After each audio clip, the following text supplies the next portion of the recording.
بسم اللہ الرحمن الرحیم۔ ایک دفعہ حضرت موسیٰ علیہ السلام نے فرعون سے کہا، اے فرعون، تو اسلام قبول کر لے، اس کے عوض تیری آخرت تو بہتر ہی ہو جائے گی، مگر دنیا میں بھی تجھے 4 نعمتوں سے نوازا جائے گا۔ تو علی الاعلان اس بات کا اقرار کر لے کہ اللہ تعالیٰ کے سوا اور کوئی خدا نہیں، وہ بلندی پر افلاک اور ستاروں کا پستی میں جن و انس، شیاطین اور جانوروں کا پیدا کرنے والا ہے، پہاڑوں، دریاؤں، جنگلوں اور بیابانوں کا بھی خالق و مالک ہے۔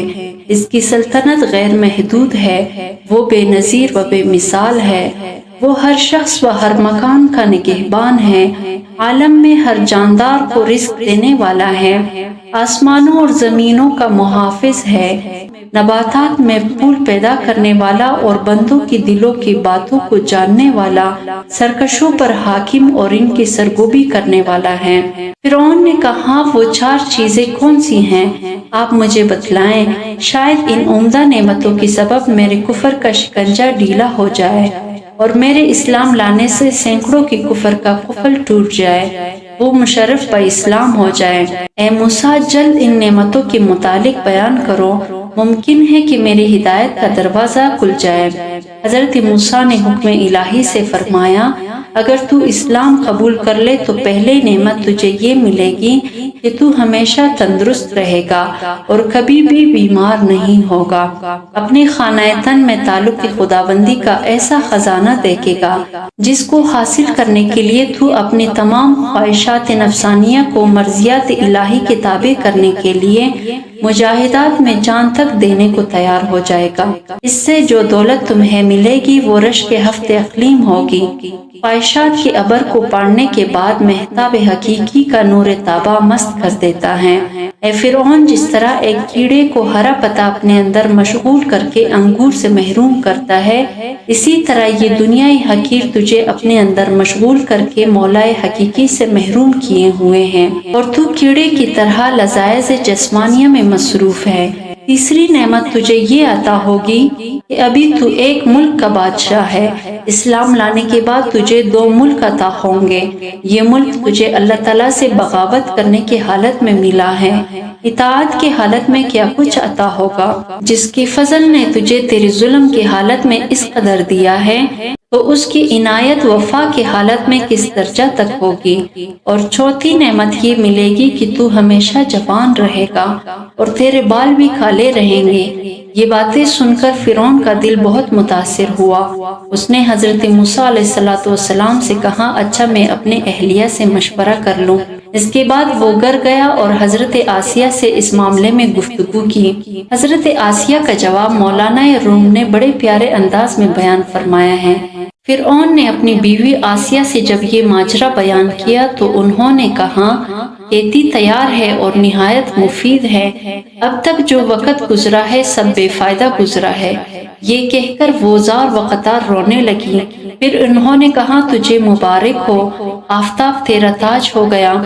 آج حضرت موسیٰ علیہ السلام نے تیری برائیوں کی پردہ پوشی کی اور تجھے دولت باطنی دینا چاہتے ہیں۔ گنجے کا عیب تو معمولی ٹوپی چھپا سکتی ہیں، مگر تیرے عیوب کو تو حق تعالیٰ کی رحمت چھپانا چاہتی ہیں۔ میرے تو رائے یہ ہے کہ تجھے کسی سے مشورہ کرنے کی ضرورت ہی نہیں تھی، تجھے تو اسی مجلس میں فوراً اس دعوت حق کو خوشی خوشی قبول کر لینا چاہیے تھا۔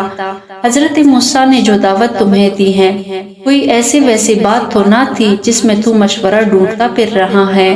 یہ تو ایسی بات تھی کہ سورج جیسے رفیع المرتب مخلوق کے کان میں پڑتی تو سر کے بل اس کو قبول کرنے کے لیے آسمان سے زمین پر آ جاتا۔ اے فرعون، یہ عنایت تجھ پر خدا کی ایسے ہیں جیسے ابلیس پر رحمت ہونے لگے۔ یہ حق تعالیٰ کا معمولی کرم نہیں کہ تجھ جیسے سرکش اور ظالم کو یاد فرما رہے ہیں۔ اللہ والوں کے آنسو جو زمین پر گرتے ہیں، فرشتے ان کو اپنے منہ پر اور پروں پر ملتے ہیں اور اللہ تعالیٰ شہیدوں کے خون کے برابر انہیں وزن کرتے ہیں۔ حضرت آسیہ رضی اللہ تعالیٰ عنہا نے فرعون سے کہا، تو پس و پیش نہ کر ایک قطرے کو فوراً بہا دے اور اپنے نفس کو جھکا دے، تکبر کے باعث اعراض نہ کر تاکہ دریائے قرب حق سے تو مشرف ہو جائے۔ دولت عظمیٰ اس قطرے کو ملتی ہے جسے خود سمندر طلب کرے۔ یہ تجھ پر نہایت ہی شفقت ہے کہ تجھے اس اصرار کے ساتھ بلایا جا رہا ہے۔ دریائے رحمت خود تجھے بلا رہا ہے، تو کیوں دیر کرتا ہے؟ جلد اپنے آپ کو ان کے ہاتھ فروخت کر دے۔ اگر تو بے دست و پا ہے، اپنے ذاتی سعی سے اس دریا تک نہیں پہنچ سکتا، تو اپنے آپ کو حکم موسیٰ کا بالکل مطیع کر دے۔ جن انعامات کا تجھ سے وعدہ کیا جا رہا ہے تو ان پر بدگمانی مت کر، انہیں فریب و دھوکہ مت سمجھ، بلکہ ان انعامات کو جلد حاصل کر تاکہ تو کہیں غلط بینی سے دھوکہ کھا کر برباد نہ ہو جائے۔ اپنی گردن خدا کے سامنے جھکا دے، اس کی بشارت سے خوش ہو جا۔ کب تک سرکشی کرتا رہے گا اور گردن تکبر سے اونچی رکھے گا؟ توقف مت کر، جلد محبوب حقیقی سے مل جا۔ وہ خالق و مالک تجھے تیرے گناہوں پر شرمندہ نہیں کر رہا، تو اس کا شکر ادا کر۔ خدا تجھے اپنے فضل سے اپنے تک رسائی کا رستہ دے رہا ہے، تو دوڑ کر جا۔ دیکھ تو صحیح اے فرعون، اس قدر تیرے کفر عظیم کے باوجود اس کا اکرام تجھے کیوں کر قبول کر رہا ہے؟ کیا یہ انعام و عطائے شاہی قابل قدر نہیں؟ ایسا عجیب بازار کس کے ہاتھ لگتا ہے کہ ایک گل کے عوض گلزار ملتا ہو اور ایک دانے کے عوض 100 درخت ملتے ہو۔ اس سوز و گداز کے ساتھ حضرت آسیہ نے رغبت دلائی کہ جلد از جلد وہ رجوع اللہ کرے۔ فرعون نے وہی الفاظ پھر سے دہرائے، اچھا ہم اپنے وزیر حامان سے بھی مشورہ کر لیں۔ حضرت آسیہ نے کہا، اس سے بیان نہ کر، وہ اس کا اہل نہیں، بلا اندھی بڑھیا باز شاہی کی قدر کیا جانے۔ نااہل کے وزیر بھی نااہل ہوتے ہیں۔ ہر شخص اپنے ہم جنس سے ہی مشورہ لینا پسند کرتا ہے۔ الغرض فرعون نے حامان سے ساری باتیں کہہ دی اور اس سے مشورہ مانگا کہ اب مجھے کیا کرنا چاہیے۔ حامان یہ باتیں سن کر لال پیلا ہو گیا۔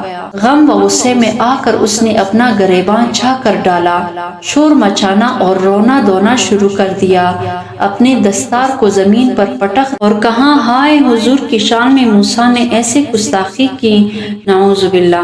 آپ کی شان تو یہ ہے کہ تمام کائنات آپ کی مسخر ہے، مشرق سے مغرب تک سب آپ کے پاس خراج لاتے ہیں اور سلاطین آپ کے آستانہ کی خاک بخوشی چومتے ہیں۔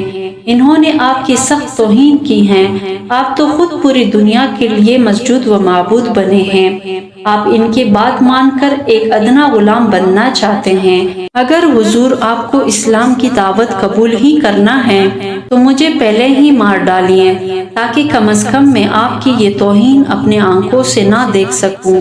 آپ میری گردن فوراً مار دیں۔ میں اس منظر کو دیکھنے کی تاب نہیں رکھتا کہ آسمان زمین بن جائے اور خدا بندہ بن جائے، ہمارے غلام ہمارے آقا بن جائے۔ مولانا روم یہاں اس حامان بے ایمان کو مخاطب ہو کر سخت ناراضگی کا اظہار کرتے ہیں۔ اے حامان مردود، کتنی ایسی حکومتیں جو مشرق تا مغرب پہلے ہی ہوئی تھی، مگر خدا کے قہر سے آج ان کا نام و نشان نہیں ہے۔ جو زہر قاتل مشورہ حامان نے دیا اس کے بارے میں مولانا اظہار فرماتے ہیں، یہ تکبر جو حامان میں تھا زہر قاتل تھا، اور اسی زہر آلود شراب سے حامان بدمست ہو کر احمق ہو گیا تھا، اور اس ملعون کے مشورے سے فرعون نے قبول حق سے انکار کر کے خود کو دائمی رسوائی اور عذاب کے حوالے کر دیا۔ جب فرعون حامان کے بہکاوے میں آ گیا اور حضرت موسیٰ علیہ السلام کی دست مبارک پر دعوت حق کو قبول کرنے سے انکار کر دیا، تو موسیٰ علیہ السلام نے فرمایا، ہم نے تو بہت سخاوت و عنایت کی تھی، مگر صدا افسوس یہ گوہر نایاب تیرے مقدر میں نہ تھے۔ ہمیں اس قصے سے یہ درس لینا چاہیے کہ جاہل، احمق اور بد کردار سے اچھے مشورے کی توقع ہرگز نہ رکھو۔ اگر عورت بھی صاحب کردار ہے تو اس سے مشورہ کر لو، وہ تمہیں اچھا مشورہ دے گی۔ بے وقوف کی صحبت سے تنہائی بہتر ہے، لیکن تنہائی سے بہتر ہے کہ اچھے لوگوں کی تلاش جاری رکھو، یقیناً تم ان تک پہنچ جاؤ گے۔